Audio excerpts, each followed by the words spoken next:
This episode is sponsored by Phrase Flowers, a Western New York family-run flower farm and floral preservation. They offer unique and one-of-a-kind pressed flowers in the shapes of buffaloes. Every buffalo is handcrafted, and because they are made with flowers, each one has their own look and personality. You can get a hold of them on their website at phraseflowers.com. That's Frase flowers.com. Or check them out on Facebook and Instagram. Bring more joy and color into your life at Phrase Flowers.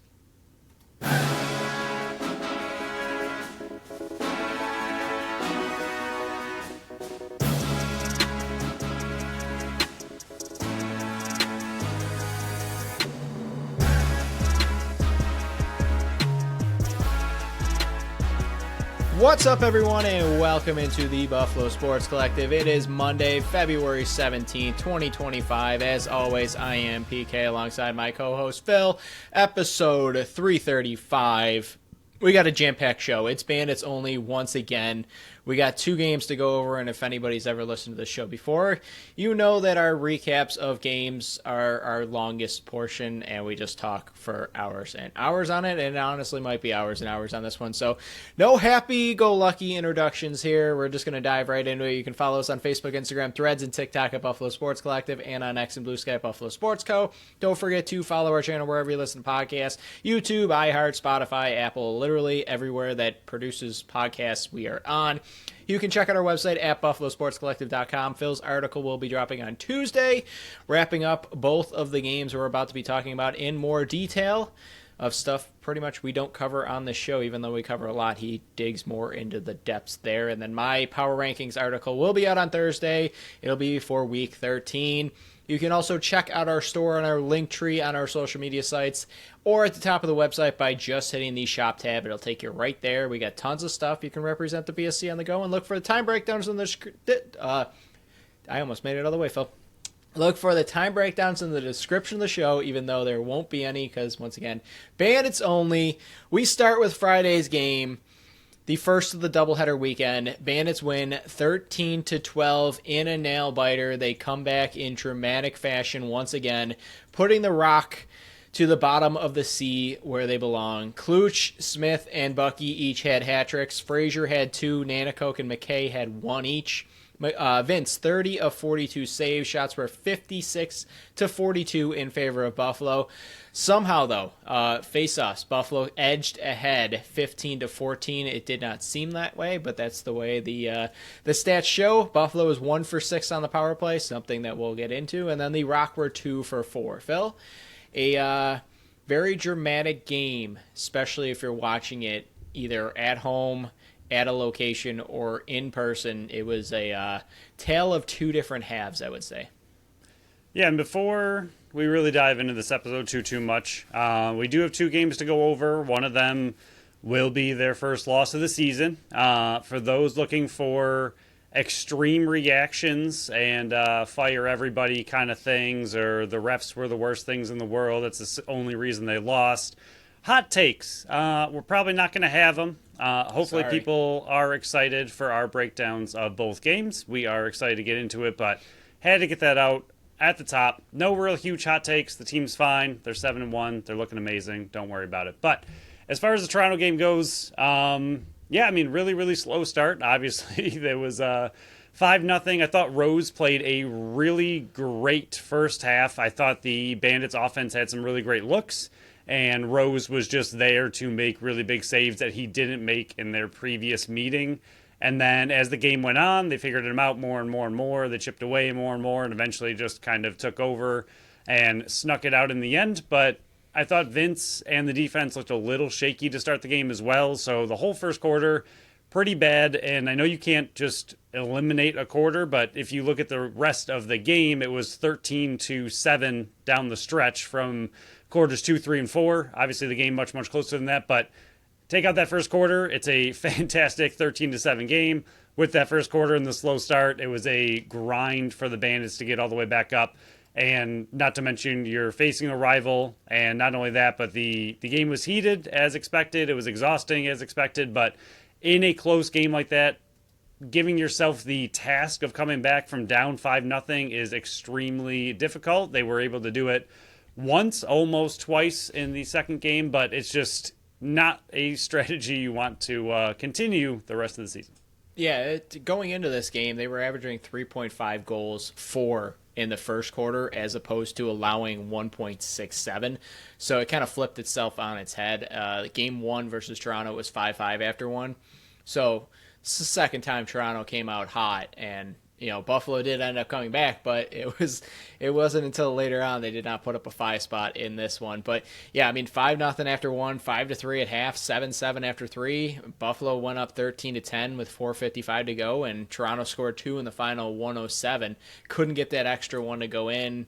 It was a monster, unbelievable save by Matt Vince in the dying seconds to finish that off. But yeah, early on, I'm a little bit, and maybe this is a hot take and not super hot take because I agree with everything you said. We're not going to go hot take and the world is ending because of one loss. I thought Buffalo's offense was worse off than Nick Rose was great in the first quarter. I thought they were missing the net too much. I wasn't impressed with the offense. They looked very, very sloppy. So yes, there were some good saves by Nick Rose, but to me it looked like way too many shots were missing the net. Early on, he was making very good saves in the first quarter, but as the first quarter went on, it seemed like the offense was either missing the net, missing passes. It just seemed very sloppy on the offensive end. So as much as we agree on this show, I do disagree. I don't think Nick Rose was playing some great first quarter. I just think that Buffalo made him look much better than he was playing. It was a very sloppy first quarter, both offensive, defensive, and net minding. And for parts of it is getting into penalty trouble. It's just that's going to be the tale of both games that we're going to go over. Is Buffalo has to find a way to stay out of the box. It's just between their power play not performing very well whatsoever, 1 for 6 in this one, and not being able to stay out of the box. Yes, the last few games, they've given up a lot more goals than they did to start the season, but I think a lot of that has to do with not being able to stay out of the box. You're getting your defense much more tired. Matt Vince is going to have to face a lot more shots because he's going on the penalty kill. It's just, looking forward, if that's something that we're going to take from this weekend, is one, slow starts. And I think maybe you can blame a little bit on the game 2 that we're going to dive into based on the game prior. They're coming in tired, a little bit of travel, even though it's not a super far distance. You're still getting late back into Buffalo. It's still travel, regardless of how far you got to go. And then 2, it's the power play has not been looking good. There were a few moments in the San Diego game that's looked good, but for the most part, the power play has not looked good for a electric offense, and the team is taking far too many penalties, which is taxing on the defense. That you lost Dylan Robinson in this one from a blindside hit on Chris Bucci, and then in the San Diego game you lost Matt Spanger. So on top of that, you're losing players mid-game. The week before that, you lost. Or the last Toronto game, you lost Zach Belter as well. So the defense is getting taxed on themselves by losing players mid-game. You don't have anybody else to repeat, but then you're also taking penalties. So it's racking up mileage and minutes on these same guys, and I think all those factors are a big reason why the goals against average is going up and why these moments are happening in these games late. That it's put mileage on these guys' bodies, even though they've only played in 8 games so far this season. Yeah, and the power play opportunities for the opposing team for Vince, it's not always the saves that you necessarily have to make. If you ever watch Vince on a power play, obviously because the ball is being whipped around a lot more, you're expecting a shot at any second. He's moving a lot more. He's up, he's down, he's up, he's down, he's left, he's right, he's all over the place. So it's not necessarily the shots that are coming in. It's just the side-to-side movement is so much more exaggerated on a power play because they're whipping the ball a lot quicker, and your defense is not up in someone's face making that one person hold the ball for a long time, so you're just kind of standing still, not expecting a shot because your defense has it under control. And the power play, your defense obviously doesn't have much control, and the ball is being passed around so much more. So even if it's not necessarily the shots throughout the game are going up or his saves are going up, it's still exhausting being on the penalty kill for that long. I mean, it was good comebacks against Toronto, a team that was on the rise, against Nick Rose, who I thought played much better in this game than he has previously. I thought the ability for them to come back against a Toronto team that was on the rise, had all their star players, had everything working for them, especially being at home, being up 5-0. Like, everything after that first quarter was full Toronto. Should have been able to not cruise to a victory, but they should have been able to win with a 5-0 cushion. A team that has played Buffalo very well throughout their series, even though they keep losing. For the most part, it's a very, very close game, 9 times out of 10 with these two teams. So for them to be up 5-0, you would have expected Toronto to be able to withstand anything Buffalo could have thrown at them with the full team they have, no health issues anymore. But Buffalo in that second quarter to be able to lock it down on defense and allow your offense to chip away a little bit. 3.25, 3.5 is not great, but the defense and Vince bouncing back in that second quarter, getting a goose egg for Toronto is huge. And then, like you said, 7-7 after 3, and then Buffalo from there kind of started to chip away and take it back. So, yes, it was not the prettiest of wins against Toronto, but at the same time, being down 5-0, you really don't have against this team. There's other teams that if the Bandits went down 5-0, like somehow if Vegas got up 5-0 against the Bandits, you're like, okay, there's no time to, like, you don't need to panic. They should be able to come back. Toronto's a very, very good defensive team. They were on a roll defensively for the last, I think, 4 or 5 games. They had really been holding teams to very limited amount of goals. So this team was starting to click all together. So for them to have a 5-0 cushion, it really shouldn't have gone Buffalo's way, especially swinging it all the way back to have a 3-goal lead with under 5 minutes to go. For Buffalo to be able to do that and not panic in the face of adversity was really, really good to see. And honestly, very tough win, very physical win. And then there was the end of game dramatics as well, but a really good one to escape Toronto with a victory in that one. Yeah, this was a game that good teams are supposed to find ways to win, and Buffalo was able to do that. I mean, the first of a back-to-back, I had Buffalo losing this one, and early on I'm cracking jokes going, man, I'm looking great. Like, I told you. And then, the epic comeback comes, and I'm like, yeah, it's typical Buffalo beating Toronto. I should have known that. But, yeah, I mean, the offense was spread around. Nanticoke 1-1-2. You had Kluch 3-3-6 with a solid game. McKay 1-2-3. Bucky 3-0-3. Smith had 8 points, 3-5-8. Frazier had 2 goals, part of the big comeback and the run in the third quarter.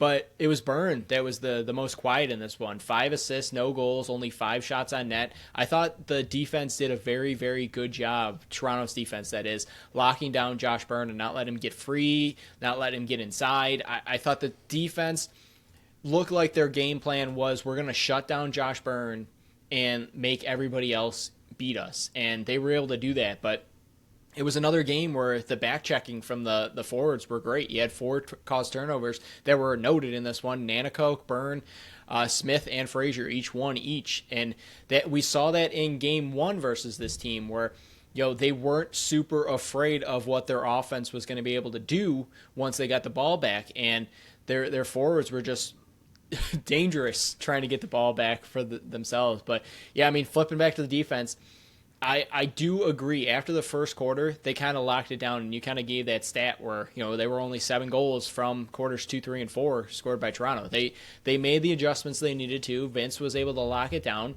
and again, that's what good teams do. They were able to adjust mid-game, figure out what's working, what's not working, and get that adjusted. And I will just say this flat off the bat: I hate covering 2 games in one weekend because I'm finding myself more forgetting about the game that happened on Friday, thinking something else happened in the Saturday game that actually happened in the Friday game, and reverse.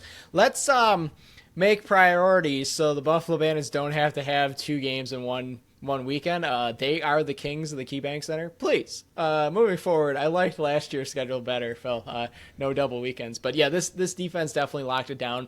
They did end up losing Dylan Robinson, which I do think was not a massive blow in that game, but if he's out for an extended amount of time, I thought this has been the best Dylan Robinson we have seen all year long. Not just in this game, but I shouldn't say all year long. This is the best Dylan Robinson we have seen in his career, in my opinion. We're not seeing as much transition game as I might have thought after year one, where I wanted him to step up and kind of be like that next wave of the Ian McKays in the transition game. But he looks like a great defensive piece that you're able to build your core around, along with the Cam Wires, along with the Zach Belters, the young wave on defense coming in. And I've really liked Dylan Robinson's game so far this year. Like I said, I think he's playing the best of his career in his third year, kind of get out of that sophomore slump into his junior shine down. But I've really liked what we've seen from him, so I'm hoping it's not an extended absence that we might see from a Dylan Robinson. Yeah, I mean, what could be an extended absence, Spangers did not look good. I don't know if you were able to go back and watch it at all, but... I did. I figured we can bring that up in the San Diego game. Yeah. Yeah, I figured just talking defensive injuries at least while we were on it. But, yeah, I mean, this game overall, I mean, we'll talk about him again in game 2, but we'll talk about him now as well. Wires had an incredible weekend. He was amazing against Toronto. He led the team in loose balls, had 3 assists, which is huge for him, and honestly just looked really good. The way he's flying around, he looks a lot more confident. He looked like he was playing big. I don't know. Agreed, yes. I've never been against Wires by any means. He's been a very good player, but this weekend it seemed like there was just a mental shift in how he was playing. I don't know. He looked like a completely different player out of absolutely nowhere. He was playing his size. Yes. I agree. He looked like just that's why he won BSC MVP. He just looked very confident in what he was doing. He looked big in what he was doing. He looked kind of angry, nasty. Like he had that Bandits edge to him. And he looked really good for the whole weekend, but especially in this game as well. Overall, like you already said, locked it down in the 2, 3, and fourth quarter. And even the fourth quarter, like the 2 goals that they got, 2 of them at the very, very end of the game, obviously not something you want to allow, which we'll talk about again in a second. But overall, I thought they had a good game against Toronto, wipe out that first quarter, but even still with it, really, really gritty, tough comeback. But if you want to switch to the negative of that game, 1 for 6 on the power play, not good. Yeah, the only thing else I want to wrap up here is kind of what we were saying going into this one. You said hold on, or stay out of the penalty box, which they weren't able to do. They still walked away with the victory. But mine was shut down the left side, and you should be able to walk out victorious. Don't let Dan Craig get going. Don't let Corey Small get going. Don't let Brian Cameron get going.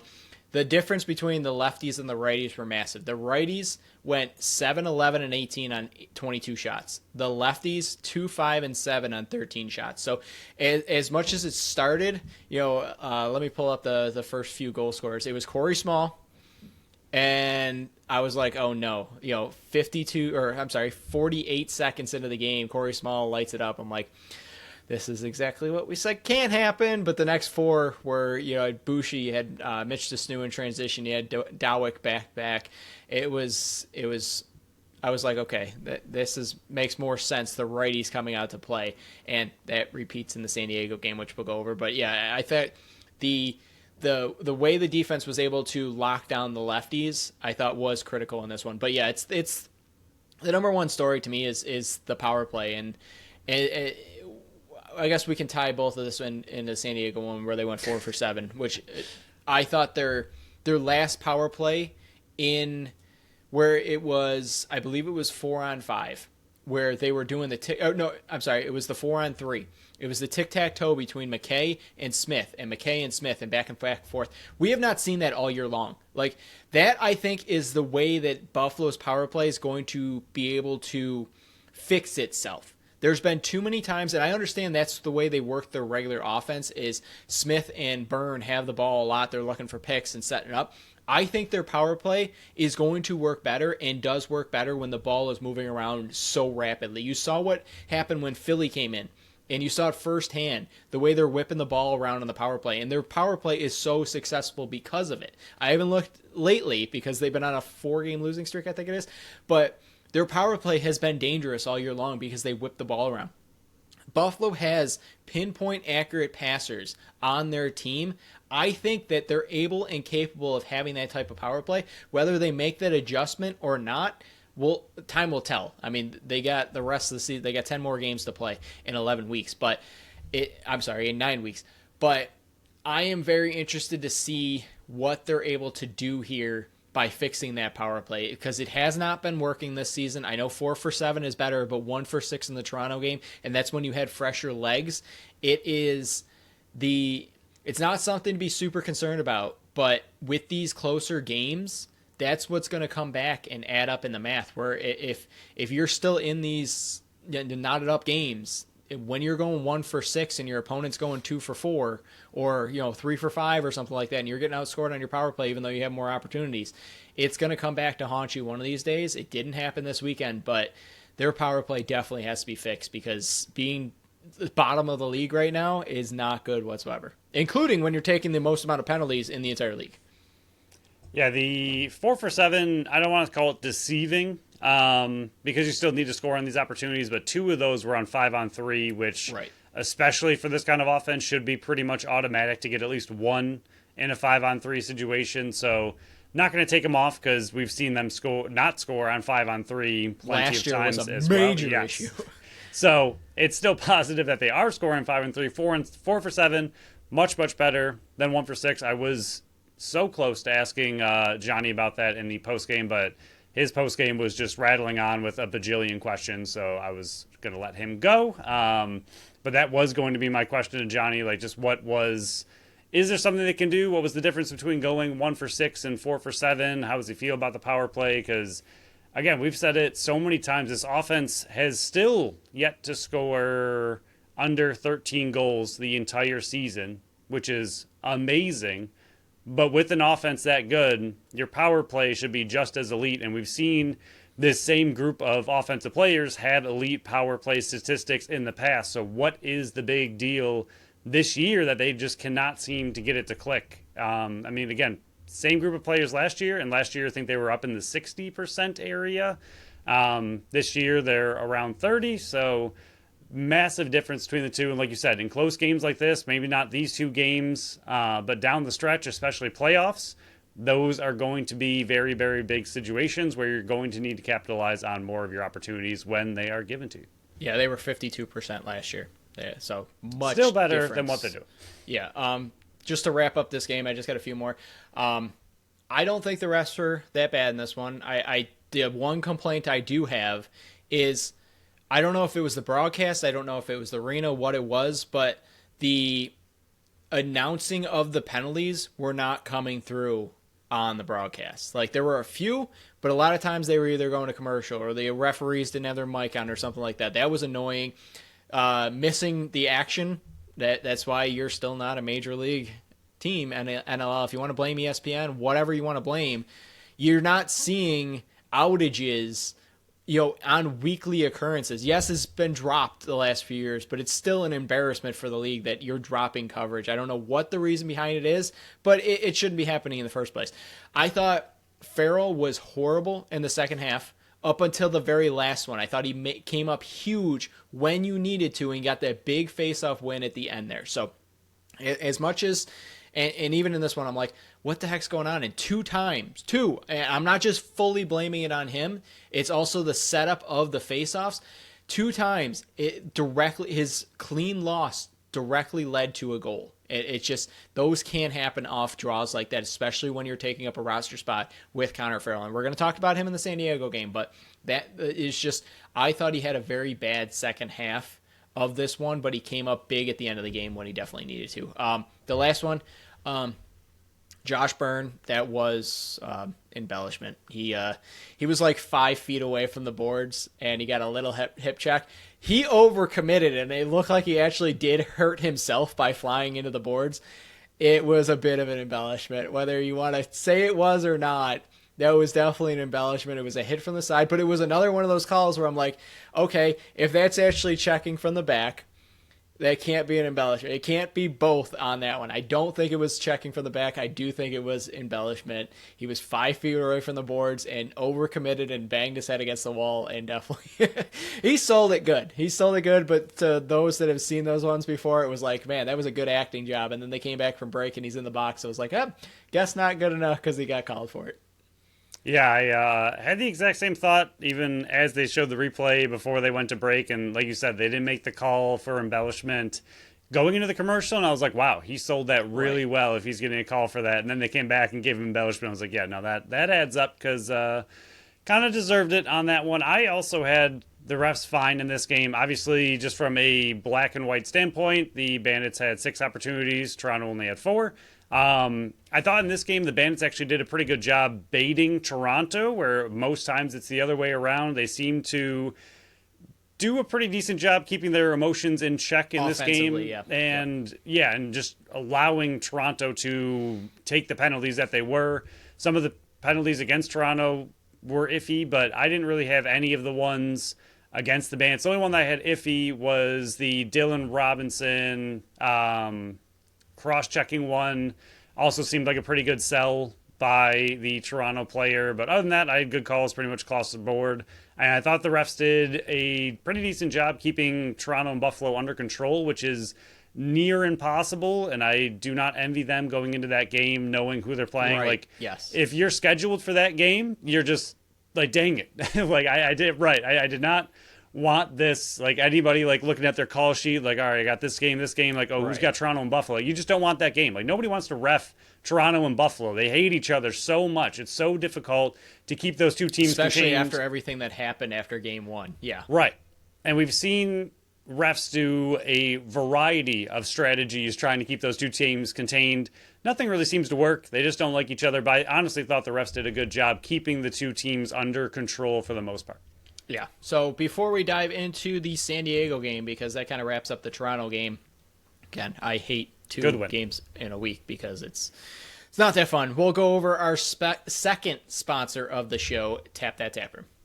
Tap That Tap Room's at 363 Delaware Street in Tonawanda, New York. They are Buffalo's first women-owned self-pour bar featuring 30 consistent rotating taps, offering a wide variety of beers, ciders, sour seltzers, and malt beverages. Yeah, if you don't know what a self-pour bar is, go watch our reel that we just put out on Sunday. It explains everything. I think our acting skills were top-notch, Phil. But yeah, Wednesday the 19th, it's the weekly trivia with Geeks Who Drink at 7:30.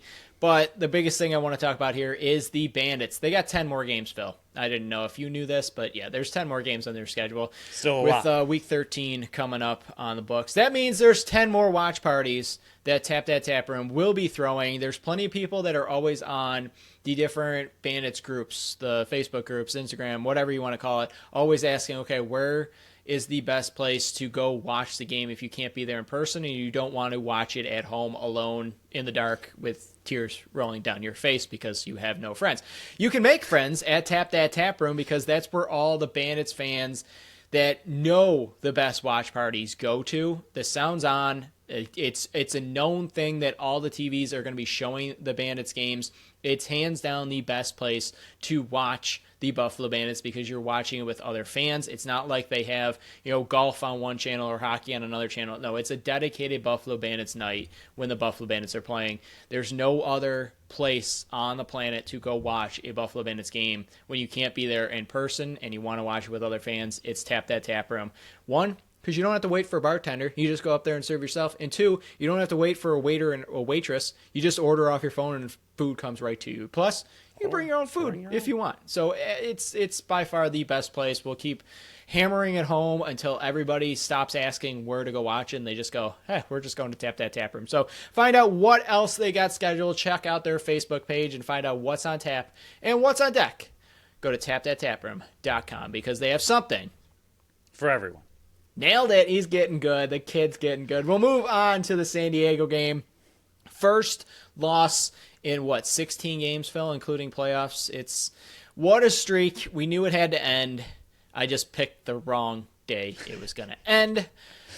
You and producer Pat had much more faith in the Bandits this weekend than I did. I thought they were going to split. Just picked the wrong one. They lost 14-13 in overtime. McKay and Byrne each had 3. Buchanan and Smith with 2. Kluch, Frazier, and Farrell with 1.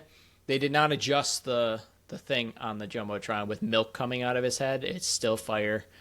going to keep pushing that when it's let's go Farrell. It should be milk, not fire. Vince, 42 of 56 saves. Shots were 56 to 52 in favor of the Seals. This might be one of the first times Buffalo's ever been outshot this whole season. I'll double check that. But faceoffs, 19 to 12 in favor of Buffalo. Power play, 2 for 6 for San Diego. Buffalo, 4 for 7. No Banesh, which was going into it, I thought was going to be a major loss, but that just meant more Zach Currier up in the front, so you're almost wishing Benny would have played. Spanger got hurt in this one, which we briefly mentioned, and Dylan Robinson did not play in this one after the hit. Taylor Dooley came in.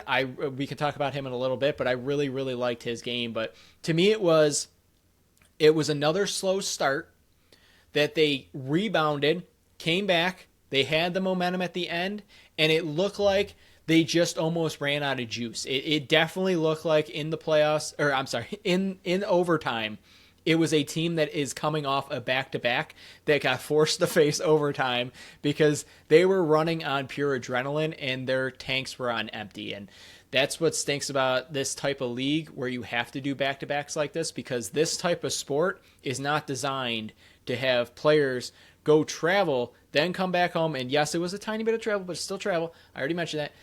And have to play 24 hours later. It's a brutal sport to try to ask athletes to do that. I don't think they appreciate it. I don't think they like it, but that's the way the world works right now in the NLL.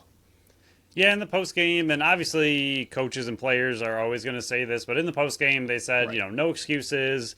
The biggest comparison that I heard, which was fair, was that in playoffs they play back-to-back, which you mentioned as well, I think, on the last episode. So it's not something they haven't done, and if you've done it in a playoff atmosphere, you can do it in the regular season. But at the same time, this is the first time they've played 2 games in 2 weeks, let alone 2 games in 1 weekend. Like, their schedule has been so janky the entire season. They're used to playing a game, having an entire week off, and having 2 weeks before they play the next game, and not playing a game and then a 24-hour turnaround and playing a game. So yes, practices are great. Yes, they keep you kind of, in shape, and they're doing everything they need to work out and everything. And yes, they're in really great shape, but playing back-to-back games for the first time all season, like, that is still a huge grind. To me, the whole game, they looked like they were exhausted. Like, and we'll get more and more into it, but they just looked, and especially overtime, like you mentioned, I thought overtime they had 1 or 2 good chances right away, and then they were just whipping nonsense at the net. Like, every offensive possession, I was like, what the heck was that? And you could tell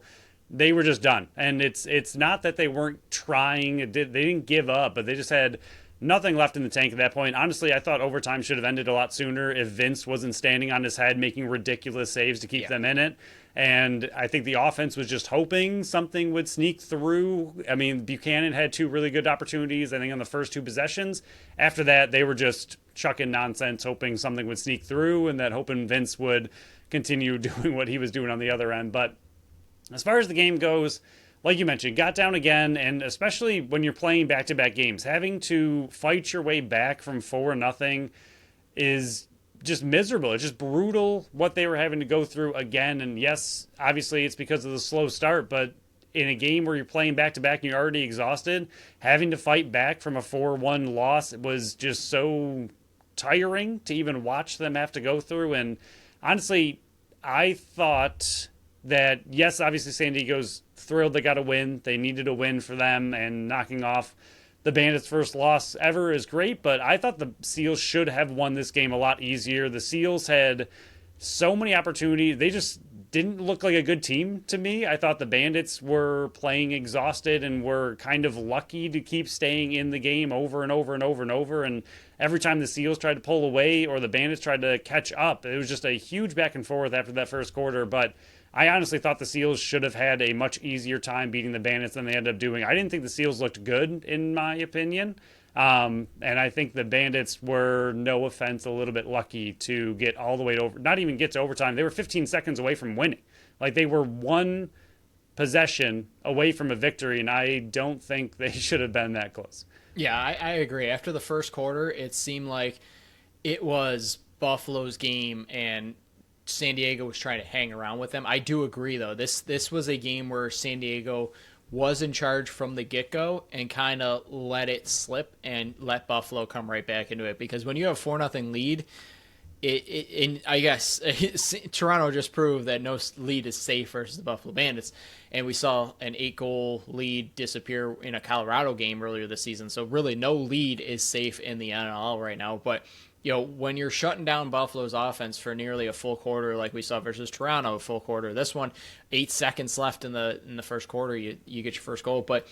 I do agree. It seemed like Buffalo was running on fumes a lot of this games, and even if you're just looking at the box score, you didn't watch the game, you're seeing these bursts of goals. In the second quarter, those 3 straight goals all came within a minute 15.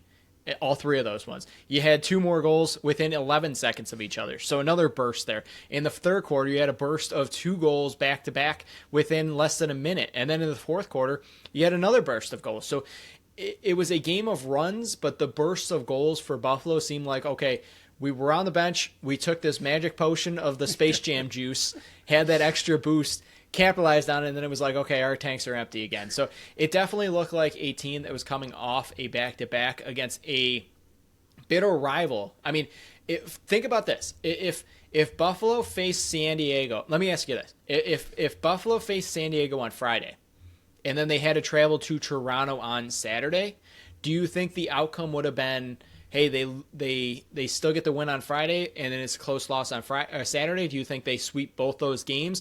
Like, to me, it's a very big difference going against the San Diego team, first or second, and going against Toronto, your bitter rival, first or second. I think if those would have flipped, I think Buffalo has a much greater chance of coming out of it 2-0 rather than having to go to Toronto, face your bitter rival based on what happened in game 1. You know what I mean? All that bitter rivalry, it's a game that you get up for more than, I'm not saying San Diego's game is less getting up for, because especially in the San Diego or in the unified standings, but Toronto's Toronto. Buffalo's Buffalo. Everybody knows that rivalry there. It's easier to get up for that game than it is to turn around and you got San Diego in your matchup if you've only faced 4 times in their entire career. So I'm almost wondering, do you think that Buffalo has a better chance to sweep the weekend if those games are reversed? You get San Diego on Friday, and then you travel to Mississauga to face Toronto on Saturday. The only reason I would say no, I do agree with everything you're saying, but I think having Toronto in a doubleheader weekend at all is the problem. To me, it's not whether you play them Friday or Saturday, because if you go into it Saturday and you're even a little bit tired against, like, I see what you're saying, you can get up for it more. Hopefully the energy is just a little bit flowing more, but as you get beaten down in a rivalry game that's extremely physical throughout the whole game, like that, I feel like the second half, if the game was Toronto on Saturday, the second half of that game, Buffalo would have been even more exhausted than they were against the San Diego game, because it's just that much more physical of a game against Toronto because of the rivalry. So either way, I think having Toronto in a doubleheader weekend is just unfair to the Bandits because of how physical it is, because of how close those games are, because of how much of a grind it was all the way to the end of that game. Like, they're exhausted playing that game. It's physical. Even after the game, they're fighting a little bit. So coming off that game or going to that game is just draining in a doubleheader weekend. I know I keep picking on this team, and I'll try to pick a different one in the future, but if it was Vegas and San Diego, like, it's a much different story than Toronto and San Diego, or whatever other team you want to pick that's not Toronto. Toronto was like the worst team to play in a doubleheader because that is just such a draining game, whether it's Friday or Saturday. I agree. Yeah, that makes sense with the Toronto aspect. Regardless of when they play, it's probably a lot more taxing and draining because of it. But yeah, we'll go over the offense a little bit more here. I thought this was a game where you needed a little bit more from your depth guys. To me, at least, that's what it came off as. You had Nanako, who was held scoreless. He had plenty of opportunities, and not opportunities, but it looked like he had some good looks towards the end of the game. And maybe if this was not coming off a doubleheader after being grinded out, I'm going to keep referencing that, but that to me is a big reason that they ended up losing this game, is they were not at full juice. I'm not coming up with excuses here because, at the end you had the lead with 15 seconds to go. You want to close that out, but he was just having that tar beat out of him back-to-back games. No goals. Kluch only had one, and I believe that was on the power play. You had Frazier, who went, stat lists. He had 5 shots on net, no goals, no assists. That one definitely hurt. Bucky only had the 2. But you had Smith, who had another 8-point game. You had Byrne, who finally was able to capitalize, and you had McKay with 3. So to me, it seemed like your depth scoring of Nanico, Kluch, and Frazier definitely needed to come through a little bit more on this one, because you were kind of top heavy. It felt like it was McKay, it was Smith, it was Bucky around the inside, which that. For some reason, Buchanan, when he's on his offside, is just filthy and unstoppable. It's ridiculous, and everybody keeps forgetting that he's over there. I don't know if it's his size. I don't know if it's because he's on his opposite side, but whatever it is, Sneaky. the last 2 weeks, and especially this season, him being on the opposite side has just been paid off. But this is another example, and they took San Diego right to the very end here. This team is so difficult to beat. And I guess that's another reason why we're not overreacting after one game. They're 7-1. They're still sitting at the top. The Rush are right behind them, but they're going to have a chance against them in 2 weeks. They're just so tough to beat that you had to get them off a back-to-back versus a bitter rival. You took them down. You were up 4-0, 4-1 after the first quarter, and you barely snuck by them. So to me, this is more of a positive than I'll take as a negative, just based on what we saw in that game, where they still had that much juice left in this one to take it to overtime and almost walk out victorious, rather than me look at that and just go, man, is the world coming to an end here because the Buffalo Bandits lost their first game in 16 games? It's not. We're not going to overreact. Yeah, and that is the biggest thing. Like, it took them all the way to overtime to beat a very exhausted Bandits team. And as far as the home and away thing, I do think having the second game at home was big. I think the crowd did. I think they fed off the energy of the crowd, especially Farrell getting that goal and how ridiculously loud it got for that. And just in general, even when they were down 4-0, down 5-1, the crowd was trying to will them back into the game, Agreed. give them some life. And then when you have those bursts of goals that you kept saying, like, that gets the crowd so into it, gets the team back into it. Like, they feed off that energy. Like, all right, we can go that little bit more. We can go a few more minutes and everything. So I do think being home for the second game was really big, because I do think they fed off that and gave them whatever little bit of extra strength they possibly could to get them all the way down to the last possession of the game to possibly steal another one. I mean, they were so close to staying undefeated against a San Diego team that is desperate for a win, that should be better than they are. I mean, yes, they didn't have Benny, but still, they were at full strength for the most part as far as health. They didn't play 2 games that weekend, so being able to take it as close as they did, like you said, being down even 5-1 at one point in the game, coming all the way back, and then having the lead and almost pulling it out, like, it's hard to overreact. It's hard to panic on a team. Yes, they're going to lose. It happens. It's okay. They're probably not going to go 17-1 either, guys. No. So. Right. They're probably going to lose again. But, I mean, the biggest thing, like, it's even hard to take anything from this game as far as, like, learning for the team itself. Like, for coaching staff to go back, yes, it's really big for the next game against San Diego because they have tape on them now. They know what they do. So they kind of mentioned that. And also Johnny was saying the same thing that you kind of mentioned, like, Toronto is a huge rival. San Diego, they've seen 4 times ever. So there's not really the juice there. But he's like, this gives them that extra motivation going into San Diego next game, that, like, they might not need it per se, but it helps losing this game to want to go back out there and, like, beat them in their barn now. Go out there and just kind of ruin their home game as well. So it does kind of, if you're going to lose, this is kind of the one to lose, because they go and get a chance at this team again. But it's hard to take a lot from a game of a doubleheader weekend that you took all the way to overtime and just ran out of gas and slipped away. Yeah, we'll wrap up this game after we go over our third sponsor of the show, Totally Buffalo Store. Their mission is to celebrate all things Buffalo with 100 local artisans. They are the place to go when you need a gift for a friend or just want to shop around for something for yourself. They're especially big in the lacrosse world, so everybody's always asking, where can you go for Buffalo Bandit stuff? They are the top place to go. Then they have 3 locations, one in the North Towns, a couple in the Mid Towns, and one in the South Towns.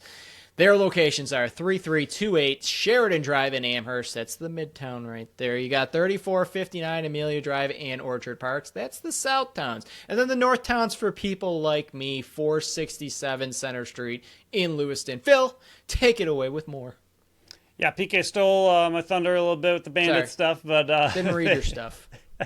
They have 22 and 40-ounce tumblers, t-shirts, sweatshirts, Bandits, Zumbas. I know people are often looking for where they can get those, and they are not Cincinnati Bengals knockoffs. They also recently added a Buffalo Bandits aluminum yard sign to make sure all your neighbors know where your allegiance lies. It's all orange, says Bandits, little Buffalo, throw it in your yard, and everyone knows who you're cheering for. They also still have MVP gear, as well as Josh Allen's new favorite Buffalo saying as well. Plenty of Bills stuff. I'm sure they have the other team that still plays sometimes in this neighborhood of Buffalo. I'm not sure who they are. I think they play on ice. I think they have some of their stuff as well, but mainly Bandit stuff. If you're looking for something new in the Bandits gear department, go there and find something you want. Yeah, check out their Facebook and Instagram page at Totally Buffalo Store and their website, totallybuffalostore.com. They have everything you could possibly need and more. Check them out, all three locations. We'll wrap up the San Diego game. There's a few defensive things that I want to mention here. I thought another one, this was a very solid game. We already talked about him right off the top. Cam Wires, this was definitely a coming out party. I think you summed up everything you possibly could. Those that are saying, hey, he's got to stop screening Matt Vince, you clearly have not been watching this team for the last 2 years, because that's what this team does. That's what Matt Vince wants. He wants the guys to stand in front of the net to take those shots. The one disadvantage of that, which we've mentioned last year and this year, the broadcast mentions it, everybody mentions it. If you don't come up with those blocks and the shot is perfect, it's probably going to go in. That's the one disadvantage of it. But when it comes to having a Dawson, a Belter, Wires, even if you want to throw in Justin Martin in front of the net at times, when they're standing in front of Matt Vince, they're doing a ton of good. I'd rather take that than have them playing further out, and then you're allowing those close-in shots. They know that most teams know that you can't get in. You are going to have to be pinpoint perfect with your shots to beat this team.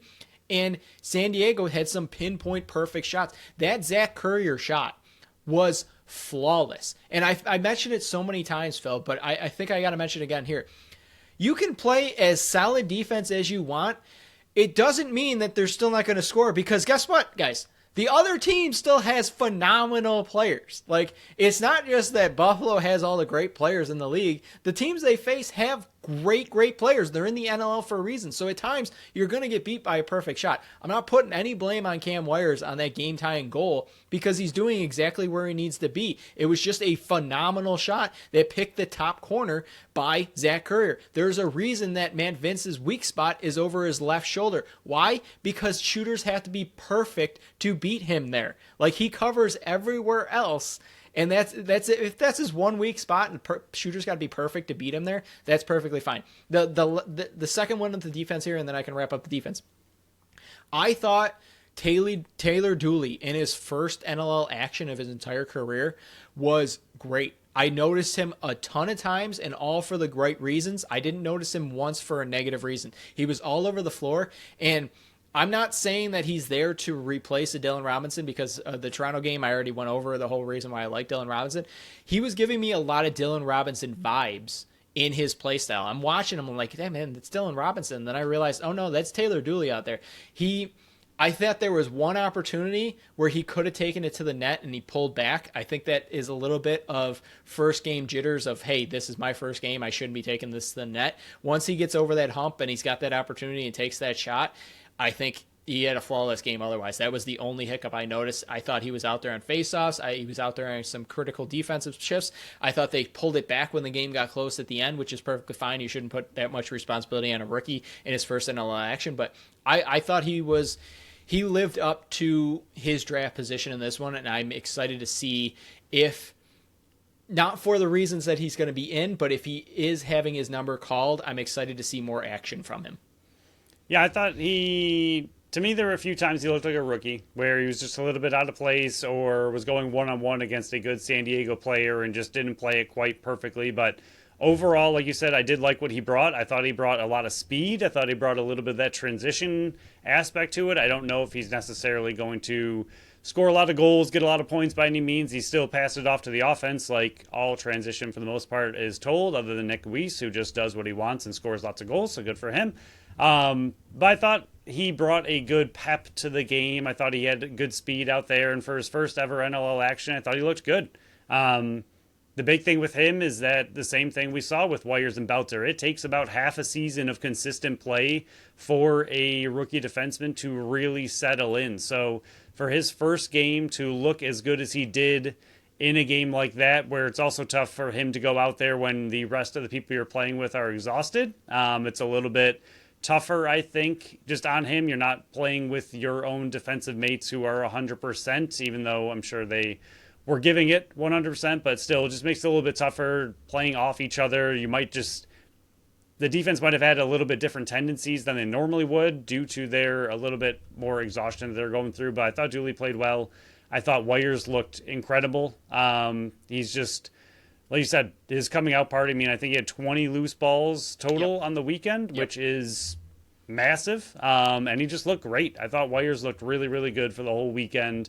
2 caused turnovers against San Diego. He just looked like again, not that Wires ever looked bad. I've liked Wires the whole season. I liked him at the end of the last year, especially in playoffs. But these last 2 games, he looked like a different player in the best of ways. He just really, really stepped up. Looked great. I thought the defense as a whole did fine. I didn't really see too many against them. For the most part, like you mentioned, a lot of the notes I have for goals are great effort by this person from San Diego, great shot by this person, great passing by them. It was just, San Diego's offense isn't horrible, and the Bandits' defense was exhausted. Honestly, a lot of it was sad to say. Vince looked bad. He looked off. You could tell, even in his own body language, he shook his own head multiple times. He slammed his stick multiple times. Usually if Vince is upset with what the defense is doing, he gets up, he immediately starts yelling at somebody. Somebody's getting yelled at, and he's not scared to show it.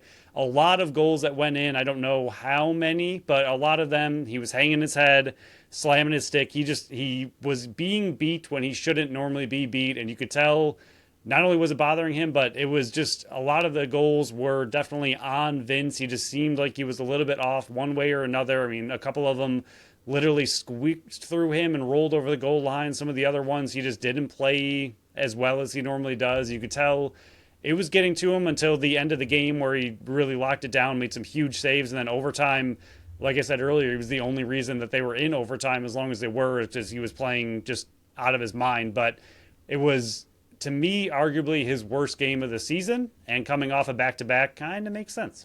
Yeah, I counted 4 for sure that I think he would want back, which is high for him. Yeah, I'm not blaming this loss on him whatsoever. No. Again, losses happen, whatever.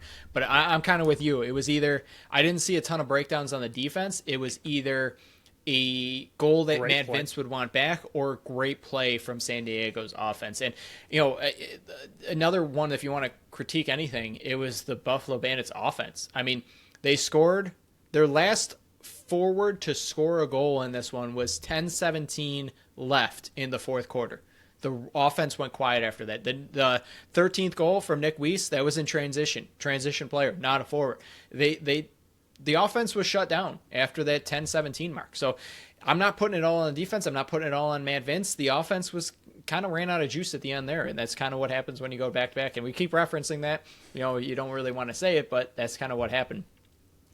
Just a couple more things here. I thought that I'm not blaming the refs whatsoever in this one. I thought the refs had a very solid weekend. I couldn't really, the Frazier call, that was the one call that I thought they would want back. The tripping one I didn't really see, but he might have been out of position. The 2 things that I want to mention here, because I saw that a lot on social medias. The Hellier call, when he didn't have a helmet, he dropped it immediately. That's exactly what Buffalo hadn't been doing. You had Kluch that whacked it without a helmet on. You had Nick Weiss that took 2 extra steps. Hellier played that exactly pinpoint to the book. People that are saying he took 4 steps, it was 4 seconds, whatever you want to say. He had the ball on his stick, helmet came off, ball went down. It's instant. There was no debate about that. I don't know where that's coming from. It was a great no call because he dropped it immediately. Second one, Matt Spanger's hurt on the field. Didn't get hit, nothing. It was a non-contact. I don't know if it was his knee, ankle, ACL, whatever it was. He was on the ground. Now, Wires had the ball in his stick for maybe a second when Spanger went down. And according to the rule, you don't blow the whistle even though a player is down until your team possesses the ball. That's the rule. I don't think either ref saw Matt Spanger down when Cam Wires had the ball because it was 1 full second. I can't blame the refs for not seeing Matt Spanger down, Cam Wires has the ball in 1 second gap. If you want to blame the refs, that's perfectly fine. But that they called that to the letter of the law. Now, if you want to change the rule, I would be fine with that if a player is on the ground. That's fine if you want to change that rule. But according to the book, both of those calls were called correctly. Bandits did not lose because of those 2 calls that were called correctly. If you want to change the rule, go change the rule. But according to the rule book, they were called correctly. So I'm not blaming the refs for that one. I'm not blaming Matt Vince. I'm not blaming the defense. The offense ran out of juice. The whole team ran out of juice, and they took a very good San Diego team that I had number 2 in my rankings before the season started, that was hungry to get back to 500, hungry to get into playoff race here, to the edge, and they were 15 seconds away, and a perfect shot by Zach Currier from walking out of this weekend 2-0 and extending their game-winning streak to 17. That's how close it was. It's just losses happen. If they finish 15-3, it's not the end of the world for those other 2 losses. Yeah, I mean the Spanger call, the problem, which I also saw and agree with, there were a few fans that were mentioning, like, if they change the rule to, like, ref discretion, players Fake would just injuries. fall down all the time. Yep. They already do, and that's the other problem. Even though Wires had it in his stick, you don't know if Spanger's actually injured or not. That's not... I'm not knocking... Spanger was actually injured. This is not against Spanger. He was not faking it. He's very injured. But players slowly get up all the time. All the time, throughout every single game across the NLL. It's just, sometimes players get hit hard. It's a very physical game. They go down for a moment. They take a second to get up, and then get up and make their way to the bench. It's very difficult to say this player has a true injury and needs help. Like, it's very hard to make that call, especially in a split second. Like, you just don't know how injured that player really is. It happens all the time. The players get up slowly. So I think yes, it's unfortunate for the Bandits, who are already on the power penalty kill, I believe, in that situation. It was 5-on-3 already. So it went down to So then you're 5-on-2. like 4-on-2. What are you going to do? Like, yes, it's an extremely unfortunate situation, but I think they played it correctly. I agree with the tripping. I had no other calls against the refs that they did poorly. I had them all correct. I mean, I could see where some people were saying, like, there were times they let San Diego get away with things that I don't think they should have been able to get away with. There were some holds that were pretty blatant, but the other problem with this, and the other aspect of the whole game, even the penalties that were called against Buffalo, you could tell Buffalo was exhausted. All the penalties they had were frustration penalties. They were exhausted penalties. And even when they were trying to, I don't want to say bait, but kind of bait the San Diego players into penalties, or even when they were getting held, I feel like a situation normally that they would kind of fight through that kind of contact and make it out okay. But because they were exhausted, they were flopping a little bit more than they normally would because they're exhausted. They were trying to find ways to get that edge because they were on the... Yes, I agree. Exactly. Yep. And even even the penalties that they took against them, like, I was watching all of them, they're all bad penalties. Like, they were clear as day. The ref should have called them. But most of those penalties seemed like frustration, exhausted penalties that they were taking. They were not smart.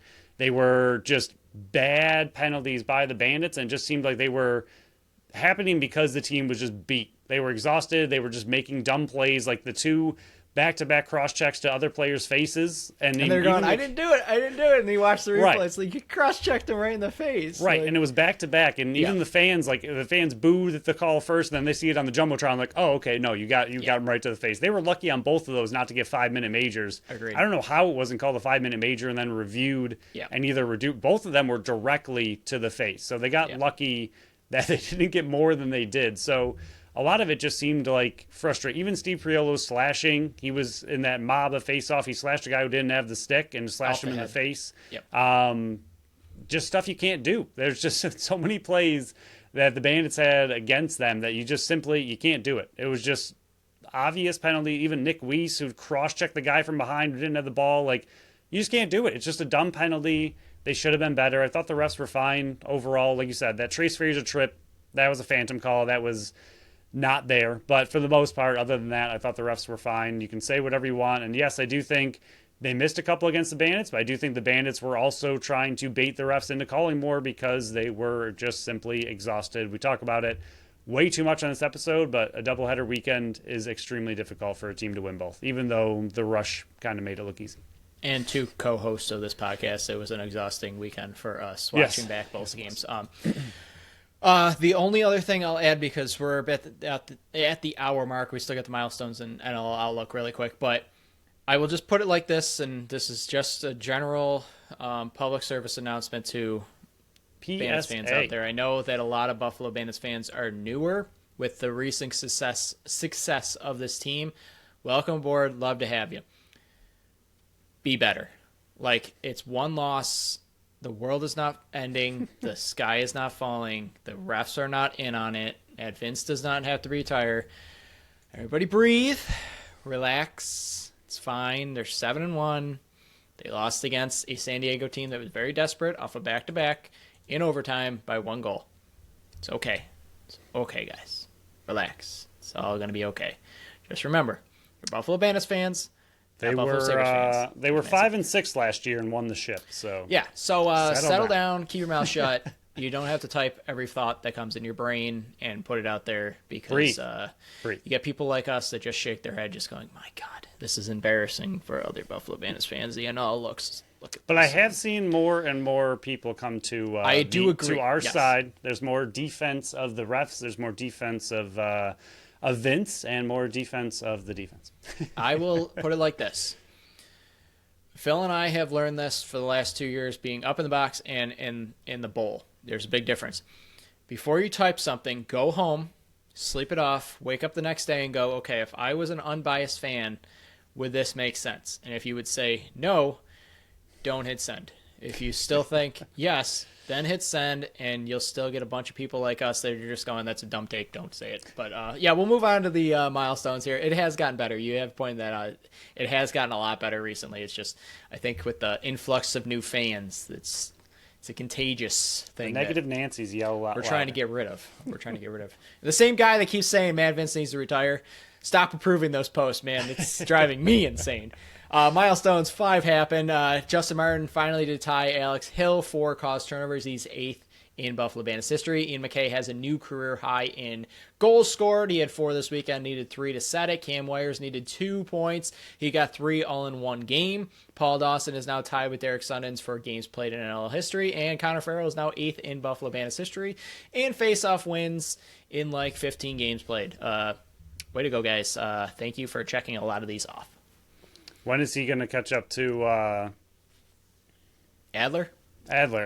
It's by the end of the year, is my guess. He's still got 10 games. It's going to be real close, but I think he's going to get him by the end of the year. They're only face-off people in the last decade.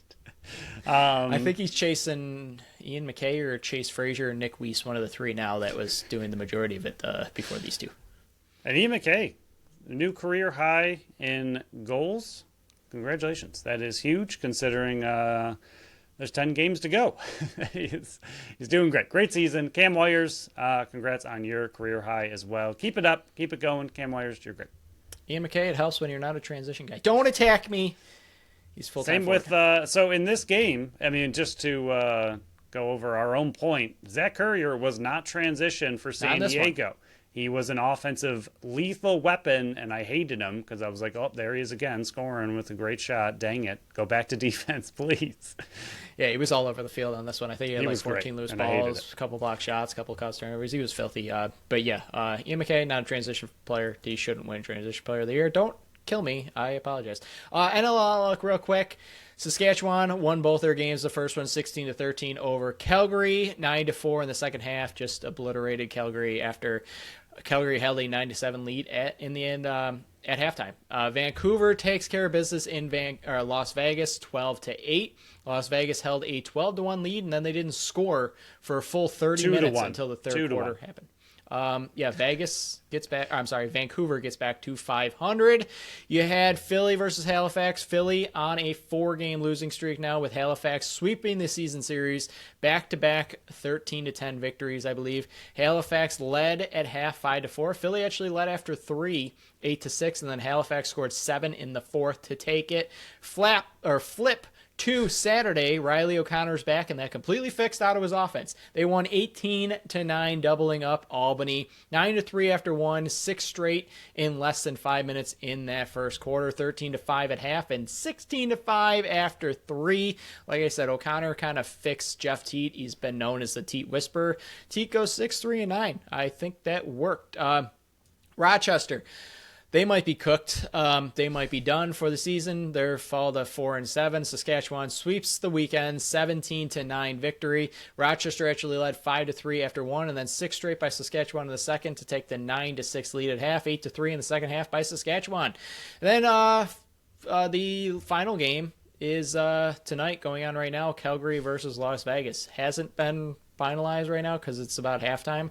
But yeah, it's a long studded week, and you got Saskatchewan right on Buffalo's tail now. So yeah, Calgary's up 10-3 at halftime. So I think Calgary's going to walk out of that one victorious as well. They're They'll actually be up right 13-4. Oh, into my the third thing quarter did not now. update. That's why. So Yeah, there you go, 13-4. Calgary. So they got that one.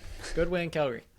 Yeah, I mean the top seems to be separating a little bit. It's taken way too long to figure out who's good and who's not. Calgary, I think, right now is the Albany of last year, the surprise team of the year, coming out of pretty much nowhere. No one really had too much faith in them to do much, and I didn't.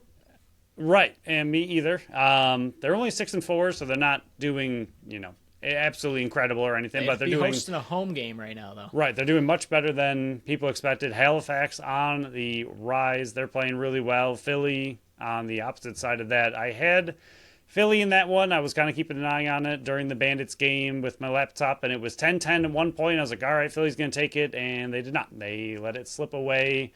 A little bit depressing for my picks, but Halifax really is coming on strong. They seem to be more and more the real deal as we're getting farther in. So I think, I don't know, would you say what? Buffalo, Saskatchewan, by far the top 2 teams. Yes. Saskatchewan, absolutely, officially, not that they weren't before, but really put themselves separated. I think there's a tier 1 of those 2 teams. Colorado, I Calgary. think there's a tier 1 Buffalo, tier 2 Saskatchewan, and then there's a fall after that. And then Georgia, Halifax. Yeah, then Calgary, there's a Halifax cluster. on the rise. Everyone else is a jumbled mess after that. I think right now, I mean, Georgia, I don't know what they are. Colorado is doing pretty well, but I think Calgary, surprisingly, Halifax, surprisingly, and Saskatchewan, also surprisingly with how good they're doing. I thought they were going to sneak into playoffs, not dominate this early in the season. So a lot of surprises so far, but the big one for Buffalo, knocking Toronto down to 3-7. Hopefully that just keeps pushing them down and they miss playoffs. Yeah, there are 10 teams 500 or better, 10 teams with 5 wins or better. You got Rochester at 4-7, Toronto at 3-7, Las Vegas going to fall to 2-8, and Albany's at 2-8. So with the trade deadline coming up, they're further and further down. It's got to be starts thinking, are there going to be sellers in this league? But we'll wrap up this episode because we're about an hour, close to hour 10. Phil, is there anything else before we shut it down and get ready for Buffalo v. San Diego 2.0 rematch on late Saturday night?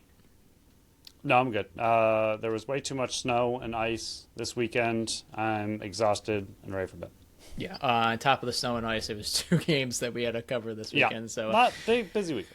Can't wait to do it again in a couple weeks. But that will wrap up this episode. Next episode, it's going to likely be Bandits only again versus San Diego. It'll be a quicker preview because they just happened, but a lot to talk about, including the guy that I pointed out on the preview show, Matthew Wright, had a statement in the Buffalo versus San Diego game. He was in on a lot of things, and we'll talk about that more on Friday. But that wraps up this episode, and we'll say goodnight and have a good work week. Thank you all for listening to another episode of the Buffalo Sports Collective. Thank you to Tap That Tap Room, Totally Buffalo Store, and Phrase Flowers for sponsoring this episode and this podcast. Follow us on Facebook, Instagram, Threads, and TikTok at Buffalo Sports Collective, and on X and Blue Sky at Buffalo Sports Co. Visit our website at buffalosportscollective.com. Phil's article's coming out on Tuesday. Mine will be out on Thursday. Check out our store on our link tree on our socials or at the shop tab at the top of the website. Follow our channel wherever you listen to podcasts, and make sure you leave us a review on Apple and Spotify. Till next time, bye-bye.